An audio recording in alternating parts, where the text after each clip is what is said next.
आज हम इस वीडियो में एग्जाम्पलर प्रॉब्लम्स के एक्सरसाइज नंबर 3.2 को सीखने वाले हैं।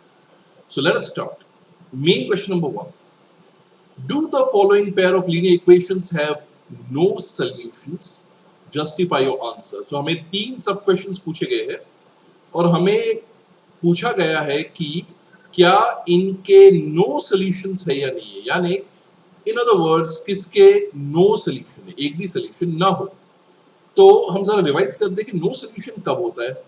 अगर हमारे पास लीनियर इक्वेशन है in the format of a1x plus b1y plus c1 is equal to 0 और a2x plus b2y plus c2 is equal to 0, और नो सॉल्यूशन कब होता है जब a1 upon a2 is equal to b1 upon b2 but it is not equal to C1 upon C2। सो ये बात को याद रखना है, ठीक है। चलिए हम फर्स्ट का फर्स्ट करते हैं स्टार्ट। तो ये इक्वेशन नंबर 1 को हम रीराइट करते हैं। 2x plus 4y minus 3 is equal to 0। Remember ये प्लस 3 उस तरफ जाएगा तो माइनस 3 हो जाएगा। सिमिलरली प्लस 6 उस तरफ जाएगा तो माइनस 6 हो जाएगा। 12y, तो 12y को हम बाद में लिखते हैं, 6x पहले लिखते हैं। 6x प्लस 12y रीराइट कर रहे हैं, साइंस चेंज नहीं होगी, 6 की साइन चेंज होगी, minus 6 is equal to 0। So what is a1 upon a2 in this case? वो है 2 अपॉन 6 जो हो जाएगा 1 upon 3, correct. b1 upon b2 क्या है? b1 अपॉन b2 है पॉजिटिव 4 अपॉन पॉजिटिव 12, ये भी हो जाएगा 1 upon 3। Finally what is c1 upon c2? c1 upon c2 है माइनस 3 अपॉन माइनस 6, जो भी हो जाएगा 1/2। इनफैक्ट ये 1/2 है, ये a1 अपॉन a2 से इक्वल है b1 upon b2 but not equal है c1 अपॉन c2। तो हम लिखेंगे therefore a1 upon a2 is equal to b1 upon b2 is not equal to c1 upon c2। therefore the given pair of linear equations have no solution। And what do you mean by no solution? No solution का simply meaning होता है कि दोनों lines एक दूसरे से parallel है, ठीक है, कभी इंटरसेक्ट करते ही नहीं है। इसे हम इनकंसिस्टेंट भी कहते हैं, इनकंसिस्टेंट, इनकंसिस्टेंट, ठीक है। Okay, let's move to the second one. ये जरा इंटरेस्टिंग, जरा ध्यान से सुनो। x is equal to 2y, तो हम इसको रीराइट कर सकते हैं x minus 2y is equal to 0। जबकि दूसरा है या इसको फिर से हम रीराइट करते हैं x minus 2y plus 0 is equal to 0, ठीक है। जबकि दूसरा वाला है y is equal to 2x, correct. y is equal to 2x, तो y को उस तरफ ले लो तो हो जाएगा 0 is equal to 2x minus y। Rewrite 2x minus y plus 0 is equal to 0। Okay, अभी यहां पर एक प्रॉब्लम है। C2 की वैल्यू 0 आ रही है और हमें ये सिखाया गया है कि कभी भी डिनोमिनेटर में 0 नहीं होना चाहिए। तो हम कंपेयर कैसे करेंगे, ठीक है ना।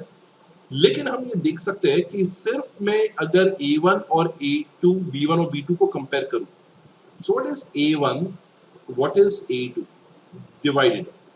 a1 का कोएफिशिएंट है 1, a1 है 1 और a2 है 2, 1/2।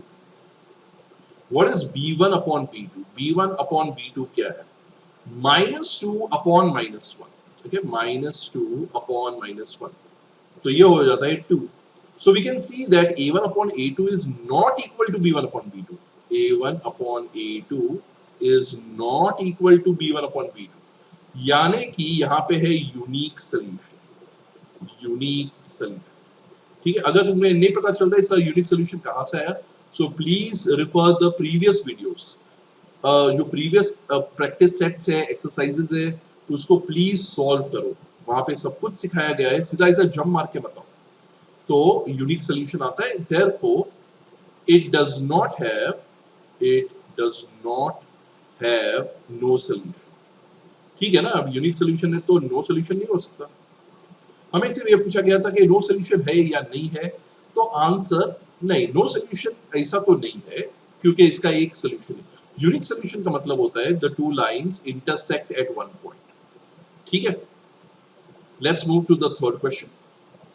पहला इक्वेशन है 3x plus y minus 3 is equal to 0, perfect.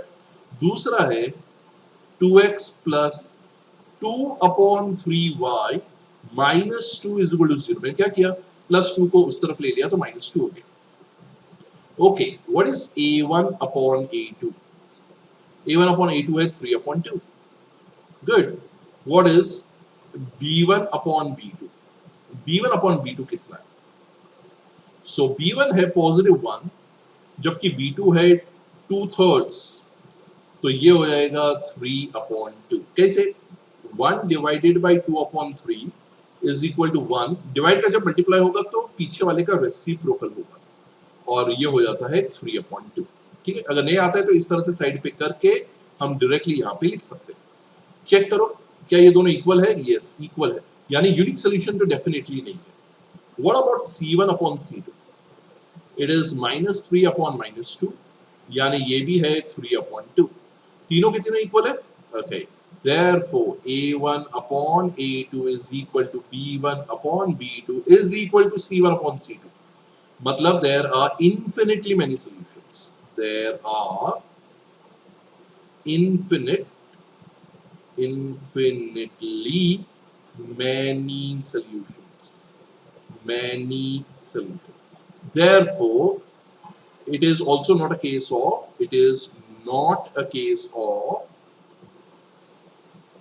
No solution. Okay, तो नो सोल्यूशन का केस नहीं है क्योंकि यहाँ पे इन्फिनिटली मेनी सोल्यूशंस है। जब ये वाला कंडीशन सेटिस्फाई होता है तो इन्फिनिटली मेनी सोल्यूशन होता है। उसका मतलब है पहली लाइन भी यही है और दूसरी लाइन भी यही है, दोनों लाइंस एक दूसरे पे ओवरलैपिंग लाइंस है। Question number 2, do the following equations represent a line of coincident lines. Coincident lines का मतलब है ओवरलैपिंग लाइन, जैसे हमने अभी प्रीवियस एग्जांपल को देखा। And also justify your answer means explain करो भाई स्टेप्स लिखकर। चलिए सब क्वेश्चन नंबर 1 करते हैं। 3x plus 1 upon 7y minus 3 is equal to 0। मैंने क्या किया, प्लस 3 को इस तरफ ले लिया तो माइनस 3 हो गया। इक्वेशन नंबर 1 हम चाहिए तो ऐसा लिख सकते हैं। इक्वेशन नंबर 1 7x, एक बात क्लियर है कि पहले x लिखना चाहिए फिर y फिर कांस्टेंट फिर इक्वल टू फिर 0, plus 3y minus 7 is equal to 0। ठीक है, तो हमने ये दोनों में से इस तरह से लिखा है। So what is a1 upon a2? 3 upon 7। ठीक है, what is b1 upon b2? It is 1 upon 7 the whole upon 3, यानी कि 1 अपॉन 7 डिवाइडेड बाय 3, यानी कि 1 upon 7 multiplied by 1 upon 3। Divide का किया मल्टीप्लाई, 3 का रेसिप्रोकल होता है 1 अपॉन 3, यानी कि इसका आंसर आएगा 1 upon 21। In fact, a1 upon a2 is not equal to b1 upon b2. तो यही चीज क्लियर कर देती है कि ये यूनिक सोल्यूशन है। चलिए फिर भी हम c1 upon c2 भी लिख देते हैं, इसकी जरूरत नहीं है, रिमेंबर। और ये होगा 3 upon 7, ये माइनस 7। ठीक है, so we will say that therefore a1 upon a2 is not equal to b1 upon b2. Therefore, it has a unique solution. It has a unique solution. Intersecting lines. So again, they are not coincident lines. They are not coincident lines. चलिए आगे बढ़ते हैं, second question पे आते हैं।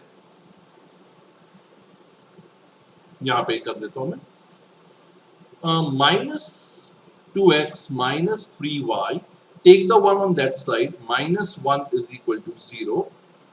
पहले हम x लिखेंगे तो 4x फिर पॉजिटिव 6y माइनस 2 जाएगा उस तरफ तो आएगा प्लस 2 इज इक्वल टू 0।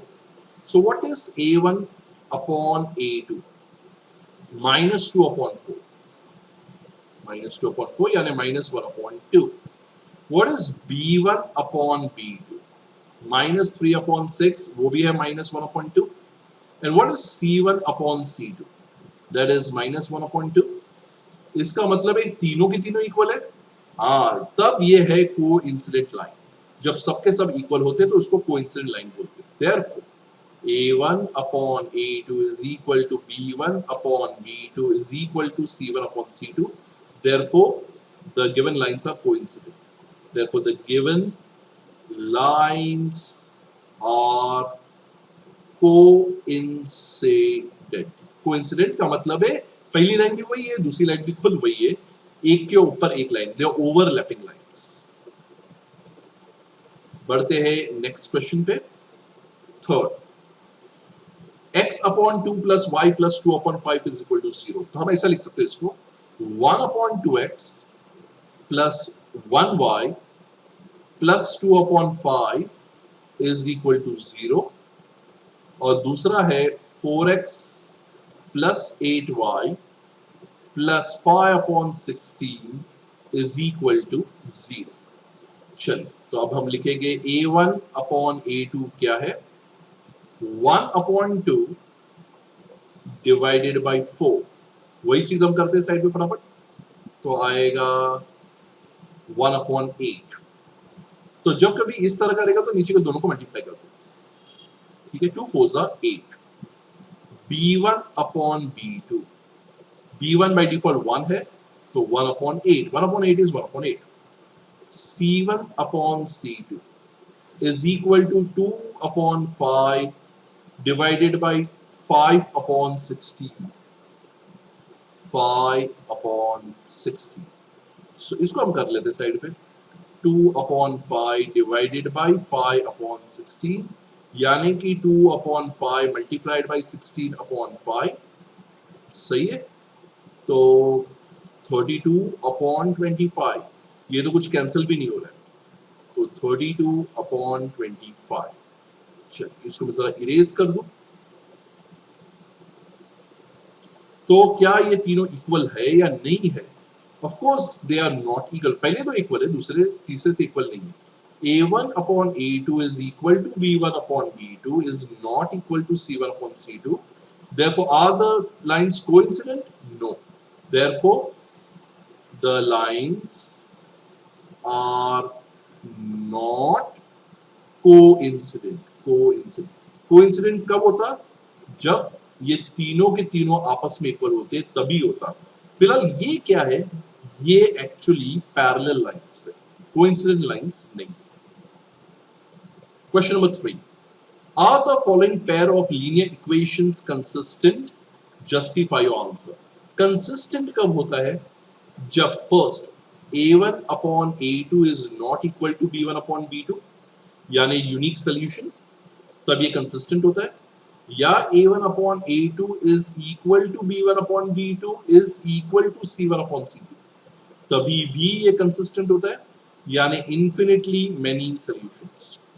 यानी हमें सिर्फ ये देखना है कि ये part not equal to now b1 upon b2 not equal to c1 upon c2 अगर हो गया जबकि पहले दो इक्वल है तो ये इनकंसिस्टेंट हो जाएगा. यानी पैरेलल लाइंस के टाइम पे ये इनकंसिस्टेंट रहेगा. चलिए इसके अंदर हम हर एक सम नहीं करते. हम क्वेश्चन नंबर 2 करते जिसमें फ्रैक्शन है, और क्वेश्चन नंबर 3 करते जिसमें थोड़ा एब्स्ट्रैक्टनेस से ए और बी करके दिया है. तो यहाँ पर मैं सॉल्व करता हूँ क्वेश्चन नंबर 2. आई होप तुम लोग फर्स्ट और फोर्थ वाला इजीली अपने ओन से कर पाओगे. ठीक है. सो ये क्वेश्चन को हम पहले लिखते हैं. 3 upon 5x minus 1y minus 1 upon 2 is equal to 0. This becomes equation number 1. 1 upon 5x minus 3y minus 1 upon 6. ठीक है ना, ये कॉन्स्टेंट्स को हम उस तरफ ले रहे हैं. is equal to 0. Equation number 2. चलिए अभी हम a1 upon a2 लिखते हैं. कितना होता है? 3 upon 5 1 upon 5. साइड पे करते हैं. 3 upon 5 डिवाइडेड बाय 1 upon 5, जिसका मतलब है 3 upon 5 as it is. Divide को करो मल्टीप्लाई, 5 ऊपर 1 नीचे, 5 5 कैंसिल. क्या बचा? 3 upon 1. 3 upon 1 होता है 3. हम अगर डिनोमिनेटर में सेम नंबर्स है तो उसको कैंसिल कर सकते हैं, simple words. b1 upon b2 क्या है?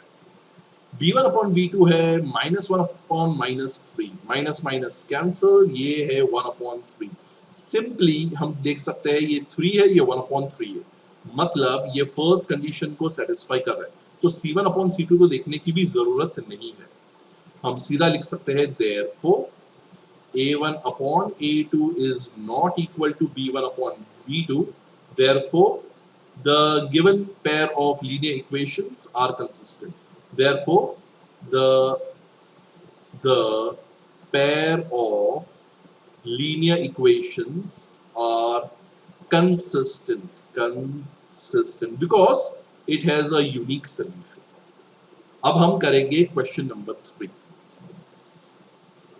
चलो इसको भी हम स्टैंडर्ड फॉर्म में लिख देते हैं। वेरिएबल्स x और y और a और b कांस्टेंट्स है, सो 2ax plus by minus a is equal to 0, ये हो जाएगा हमारा इक्वेशन नंबर 1।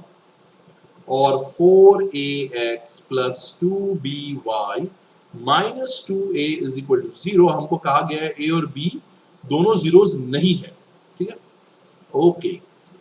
अब हम लिखेंगे a1 upon a2 which is 2a upon 4a, और नीचे a लिखा जा सकता है क्योंकि a 0 नहीं है, a और a कैंसिल होगा, 2 1 जा 2 2 जा 1 upon 2।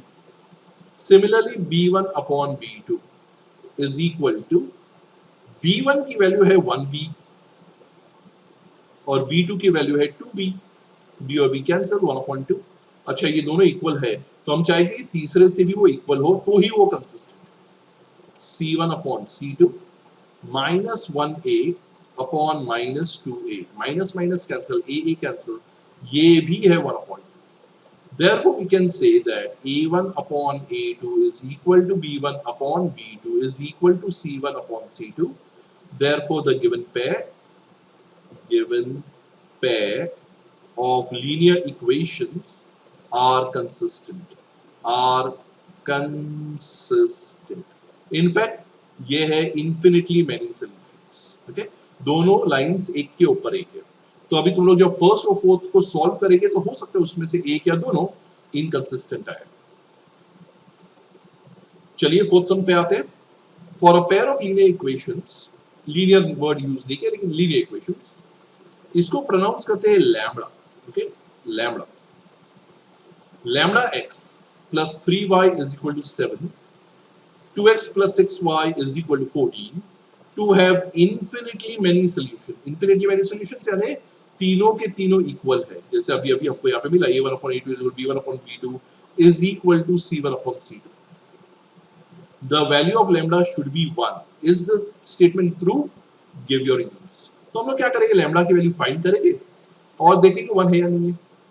सो हम पहले तो ये इक्वेशंस को लिख दे, lambda x plus 3y minus 7 को ले लो इस तरफ, plus 7 is equal to 0, equation number 1, और 2x प्लस 6y प्लस 14 को उस तरफ ले लो तो हो जाएगा minus 14 is equal to 0। Okay, now हमको कहा गया है कि हैव इन्फिनिटली मेनी सॉल्यूशंस, मतलब lambda upon 2 should be equal to 3 upon 6 should be equal to 7 upon minus 14। अभी 3 अपॉन 6 तो 1 अपॉन 2 है, 7 अपॉन माइनस 14 तो minus 1 upon 2।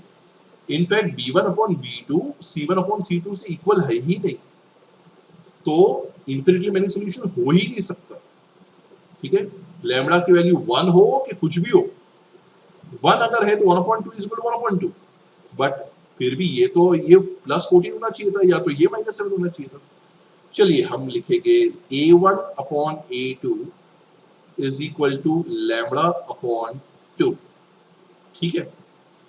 b1 upon b2 is equal to 3 upon 6 1/2 and c1 upon c2 is equal to 7 upon minus 14, minus को बीच में ऊपर ले लो और 7 1 7 2 तो ये हो जाएगा minus 1/2।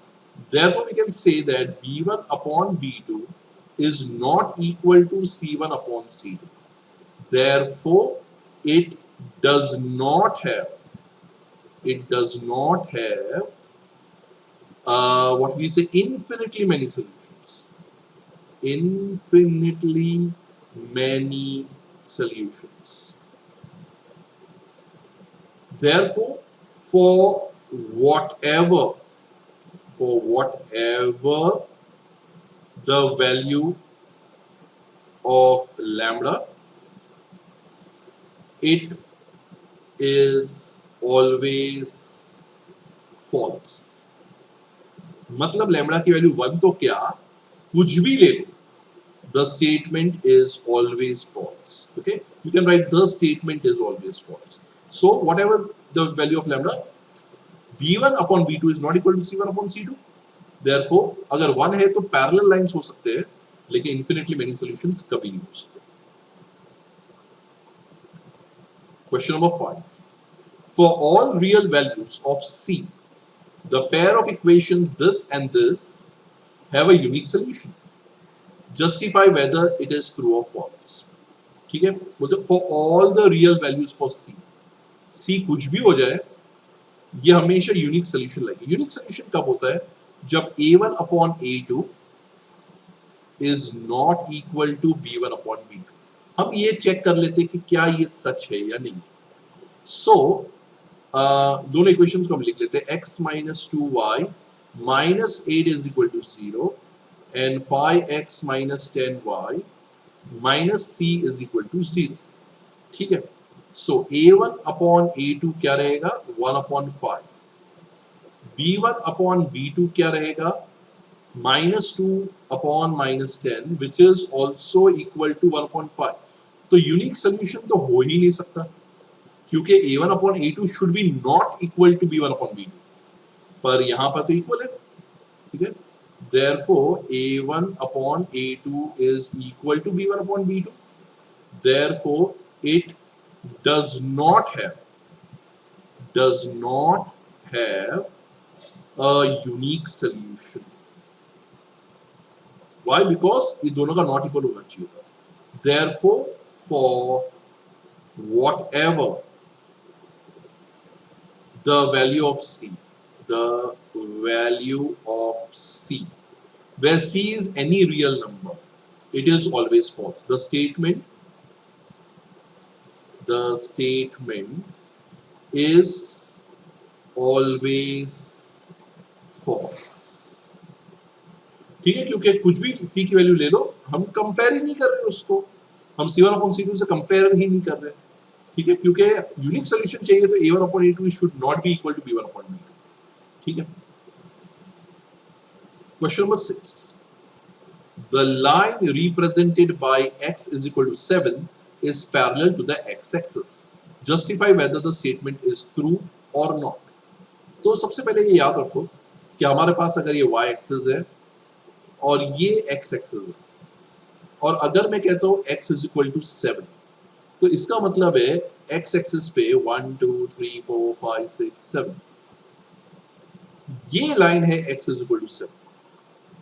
Means it cuts the x-axis at 7 perpendicularly. Means it is parallel to the y-axis. ठीक है, तो ये है x is equal to 7. So a line x is equal to 7 is parallel to the y-axis. Passing perpendicularly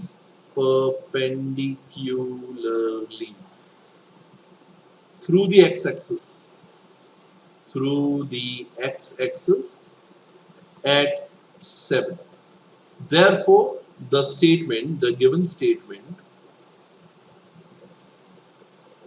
is false. एक बात मैं बता दूं, इनकेस कभी कंफ्यूज हो गए कि x इक्वल टू 7 कैसी लाइन रहेगी, तो बहुत सिंपल है. जब हम बोलते हैं x इज इक्वल टू 7, तो उसका मतलब है x की वैल्यू हमेशा 7 लो, y की वैल्यू जो चाहे वो ले लो. तो पहला पॉइंट रहेगा 7,0, 7,1, 7,2. तो 7,0 यहाँ पर आएगा, 7,1 यहाँ पे आएगा, 7,2 यहाँ पर आएगा. अब ये तीनों पॉइंट्स को ज्वाइन करो तो तुमको एक लाइन मिलेगा x इज इक्वल टू 7. और अब देख सकते हो y एक्सिस से पैरेलल है, x एक्सिस से तो परपेंडिकुलर है. तो इस तरह से हम याद रख सकते हैं। तो जब भी कोई line x is equal to a के फॉर्मेट में रहता है, it is parallel to the y axis, okay. और y is equal to b के फॉर्मेट में रहता है, जब जहां a और b कोई भी नंबर्स है, it is parallel to the x axis. तो ये बात को भी याद रखना है। Okay, so that's it for today. See you in the next video. Bye bye.